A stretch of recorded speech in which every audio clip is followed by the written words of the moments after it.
it's Chris from KlearlyKrafted Artistic Design, working on my green and white piece that's going to get the daffodils applied.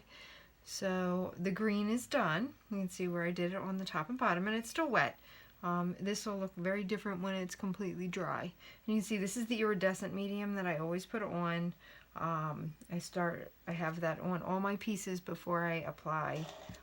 It goes over the clear glass. Sometimes I'll even do a coat of like Mod Podge with glitter under, so if I want to look inside and see the glitter. So I started applying the white. So as you can see, it started here, and this is this wonderful white mulberry paper that I had gotten from Eden's Creations on Facebook. That's where you can order from her. This isn't any straight edges, so I actually took the straight edges off because I like to use them separately. So I pulled the straight edges off, so if I was doing a straight edge, I can just put them around the top. It makes it easier than having to file them down and all that fun stuff. So now what I'm doing is, as I'm applying, I want the white to just overlap just slightly over that green edge. That's how you get that nice blending. So I have a whole bunch of pieces torn here. This is the easiest thing to do. You can see like this piece has a really a lot of fiber running through it, and that would kind of look neat there near the top. So I'm going to actually put that up there, and that's going to give, you know, I like the pieces of fiber that show up, and they look really neat after it's dried. And you can see those are definitely little thicker spots. The only thing you want to watch if you have a lot of those pieces, if you're going to make a lantern or something that you want to light up, they really stand out.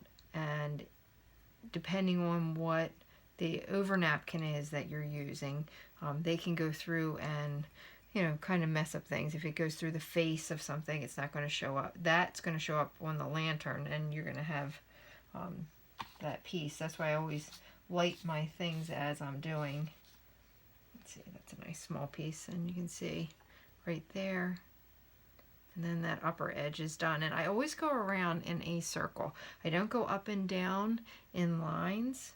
I tend to go cylindrical around the object when I'm doing my glass.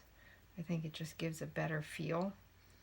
I think sometimes if you're going up and down, it could end up looking striped. So this way we just go around. I'll continue going around.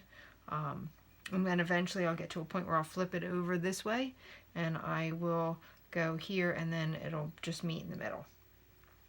But you can see how that goes on. When it's wet, it does stand out. You're like, oh my gosh, what's this going to look like? But it looks very different once it's dried. That's why I always let it dry fully. And usually I'll put all of the white on, and then I'll go back over the entire piece and brush on Mod Podge as another coat before I start applying any napkin. So it's nice. I have a nice solid base to work on. But I'm just going to keep going around and putting on pieces of napkin. Then I'll show you what it looks like when it's done. And this is the fun part. Sometimes I just like to make bases on things, not even know what I'm going to do with them, because I find it very satisfying to go and just as it's starting to develop. Alright, thanks for watching. We'll see you soon.